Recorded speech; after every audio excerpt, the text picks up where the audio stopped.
Caitlyn was so crazy that she got banned from Pokemon battles. In Pokemon. Seriously, don't let the princess dresses, giant flowers, and talk about elegance fool you. This girl woke up one morning, chose violence, and became so ridiculously dangerous that the only solution was stop battling people, please. Instead, she got promoted to Goddess of the Battle Castle, where she sits on a throne and passes judgment on trainers who bore her. And she occasionally beats up her butler. Anything as long as she's not battling, right? Although she looks like she'd rather take a nap, Caitlyn can still tango with the best of them, including her mentor Cynthia, who helped her rise all the way to Unova's Elite Four, and was rewarded with a villa? That's a heck of a teacher appreciation gift. Caitlyn is living proof that the most dangerous person in the room is always the one that looks like a creepy doll waiting to come to life. Caitlyn is a Psychic type specialist and Elite Four member in the Unova region, a prestigious position. Too bad she's out of her freaking mind. She was born into a rich family with villas across the world, owning a battle castle at one point, and is incredibly gifted in battle and out, because she has psychic powers. Unfortunately, she struggles with her emotions, which led to her powers spiraling out of control, and a ban from battling. If I had to guess, she probably would have turned everyone into dolls. Why does that sound awfully familiar? Visually, she's a Victorian doll come to life. Long flowing blonde hair, a big fluffy pink hat that I absolutely didn't think was a chef's hat as a kid, and a flowing white and pink dress that looks like it cost more than your house. Given her drowsy expression and Elite Four room looking like a bedroom, it makes sense for a whole team to be built around sleep, dreams, nightmares, and gobbling up your soul. Her name choices lean into the same theme of poise and prestige. Caitlyn is an Irish name meaning pure, fitting for someone so obsessed with grace and elegance. Her Japanese name, Katoria, is from the Cattleya orchid, a flower prized for its beauty, elegance, and being easy to cultivate once you get the hang of it. This is symbolic of her struggle with her psychic powers. She just needs to find the right conditions. In the Pokemon Black and White series, Caitlyn makes her anime debut during the Pokemon World Tournament Junior Cup, where she's selected to participate in the opening exhibition match against none other than Cynthia. Talk about being thrown into the deep end. She makes a flashy Pokemon coordinator level entrance, emerging from a giant white rose while being introduced as the elegant White Rose Fairy. Caitlyn commits to the Sleeping Beauty gimmick, opening with, "How impudent, who dares disturb my sleep?" The crowd loves this questionable acting, but it looks cool, okay? Cynthia just walks onto the battlefield and gets an even bigger reaction without trying. The two seem to know each other already, with Cynthia commenting that Caitlyn and her Pokemon have overcome many challenges together and grown stronger since they last met. Caitlyn respectfully returns the praise, stating the battle to be an honor, and subscribes to my channel. And hopefully you can too if you've been enjoying the video so far. We've got a huge goal of 2,500 by the end of July. The support has been great so far, and I can't thank you all enough. The 10-minute timer starts, and out comes Garchomp to battle Caitlyn's Gothitelle. To show her respect, she confuses Garchomp and performs a free of charge durability test on it. Cynthia's like, geez, I thought this was a friendly match. Caitlyn's like, oh right, so Gothitelle launches it into the wall and then goes to smash the ceiling too. She has completely forgotten the word exhibition. Cynthia's like, cute,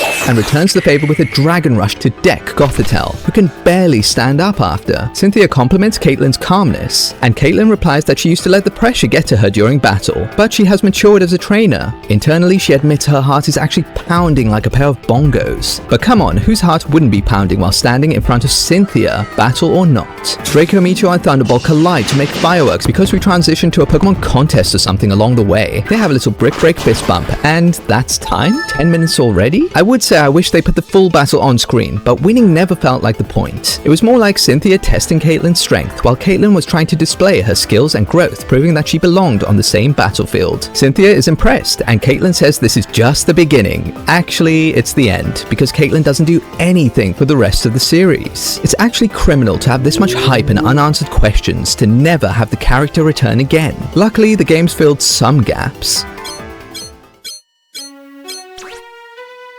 In Pokemon Platinum as well as Heart Gold and Soul Silver, we first meet Lady Caitlyn in the Battle Frontier. She's the head of the Battle Castle, but oddly enough, you never actually battle her. Instead, she lounges around while her loyal valet, Durak, does all the hard work. Her contribution to the facility is essentially watching battles and instructing her valet to hand out castle points like a very elegant slave. Once you've built up a respectable win streak, you can challenge Durak himself, and Caitlyn even appears in his battle sprite. He explains that Lady Caitlyn is unable to battle for private reasons. Now, when someone tells you that a wealthy psychic aristocrat can't battle for private reasons, there are only two possibilities. Either she's bedridden, or she's liable to turn the silverware into guided missiles. After defeating him, he mentions that his next duty is manages to appease Lady Caitlin's displeasure at his loss, which means one of two things. Either he's on the higher end of the payroll, so admits fault to everything, or he's about to get thrown into a wall. In Pokemon Black and White and Black and White 2, she's confirmed to be a bit of a nutcase. The reason you didn't battle her is because when she was inexperienced, her emotions took over while battling and plates went flying at people's heads. Most likely. And she almost demolished her entire surroundings. Kind of funny because she always preaches elegance and grace. She was forbidden from battling and ever since has craved the excitement and the thrill of it. Even throughout the battle, her dialogue suggests that she's trying to contain her excitement and also not lose her head and blow up yours. In Black and White, Caitlin is one of the Elite Four members and she's ready to show you what she can do. You feel your body taken over by overwhelming forces and spin uncontrollably up a magical spiral staircase that materialized out of nowhere, and you end up in front of a princess bed. Caitlin wakes up and chooses violence for breakfast. Even her versus banner is her sleeping. The first time you battle her, she fields a genuinely powerful team: Reuniclus, Mashana, Sigalith, and Gothitelle. Reuniclus is the biggest threat offensively. Psychic, Focus Blast, Thunder, and Energy Ball to give it coverage for problems it hasn't even encountered yet. This thing hits way too hard. Meanwhile, Mashana is built like a memory foam mattress. You keep hitting it and it just absorbs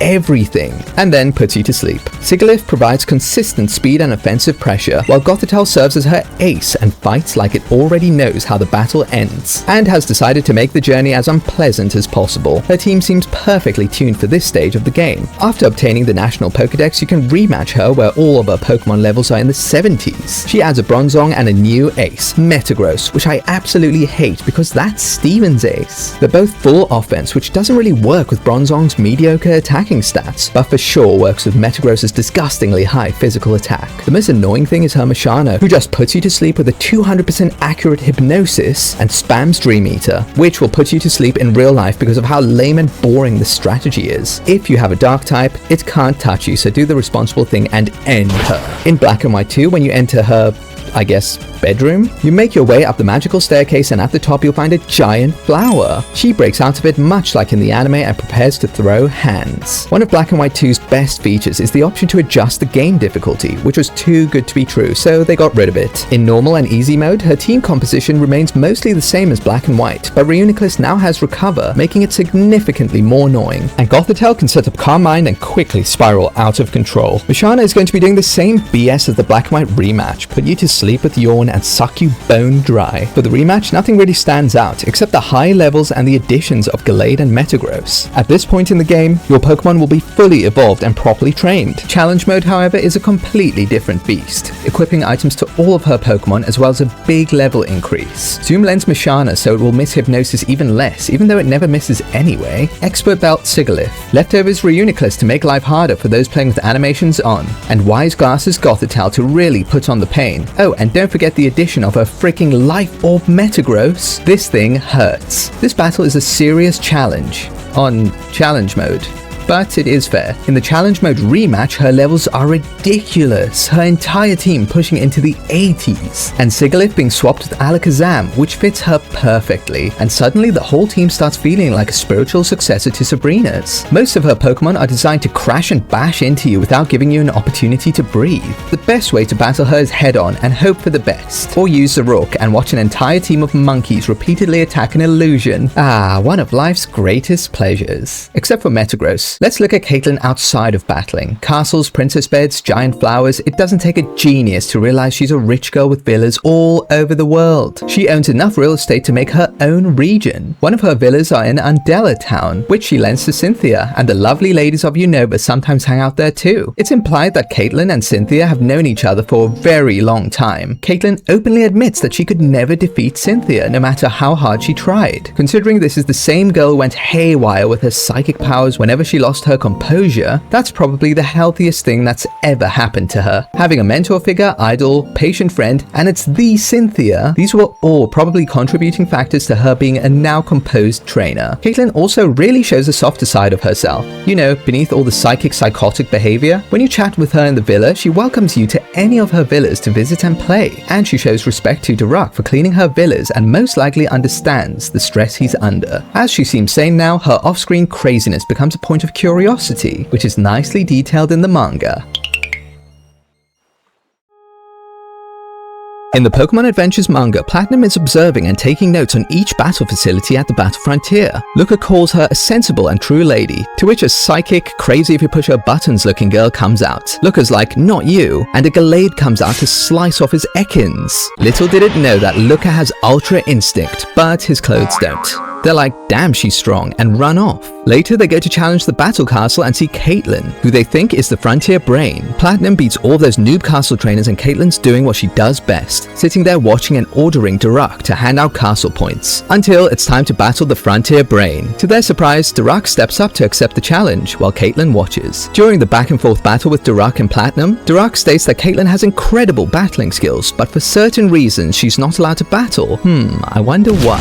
Caitlin is mad once Durak loses, but still gives Platinum the commemorative print with a smile. Later on, Caitlin catches Durak on the balcony like, are you still crying about that loss to that girl? I kind of like that girl. She makes me want to. And Caitlin gets possessed by every spirit, demon, and supernatural being from the depths of the Japanese horror genre, and chants, fight, fight, fight about 3 million times. Well, that's what I counted, until Durak starts sweating bullets and manages to calm her down. Oh, that's why she can't battle, because she's a little bit batshit insane. Luckily, when she's next seen, she seems to be a lot more mature and, you know, not gonna rip you apart. Before the Pokemon League is held, after Alder's loss to N, Caitlin details Alder's wishes, saying he wants the Elite Four to take care of Unova while he roams the world to find himself. Marshall urges the Elite Four members to take down Team Plasma, and although Caitlin agrees with them expressing their opinions, she despises that they took hostages. She's really come into her own and sure of her own battling prowess, and the calmness is more frightening than ever. She uses her psychic powers and Gothitelle to communicate with the gym leader hostages, who are begging for help. Caitlin goes to grab Black and allows the gym leaders to communicate with him, to possibly get more information on their locations through main character source, as it seems nobody really knows. While she's spectating the Pokemon League, she's still communicating with the gym leaders, and manages to get a lead from Bryson. Of course, we can't have nice things, and Team Plasma crashed the tournament by surrounding the area with N's moving castle. The Elite Four head to the top to confront the king, but Hoodman, the guy who thinks his name has the same ring to it as Batman, stops them with the 3 legendary genies. With the Elite Four distracted, there's nobody left to stop Team Plasma. Suddenly, the genies and Hoodman disappear mid-battle, and Black meets with the Elite Four. Caitlin tells him that his mana left, because it was desperate to evolve, so she gave it a moonstone, which was kind of sweet. They chase after the Hooded Man to battle the genies. Caitlin has no fear, like, I'll take on Thundurus, and goes toe-to-toe with it. The Hooded Man fails to make them transform into their Therian forms. He realizes he's fighting a losing battle and disappears in a puff of smoke. To be seen maybe later. But that's the end of the Black and White arc, as we say goodbye to Lady Caitlin, even though she should have had a moment or two, maybe when Thundurus finally transforms into its Therian form, and she rematches it. But no, that would make too much sense. Thanks for watching. If you made it this far, you are now protected from crazy psychics worldwide. Don't forget to sub, leave a like, and comment which Caitlin you liked best. I love the game showing her development from Platinum to Black 2, with the manga giving us a look into her crazy side. See you all in the next one.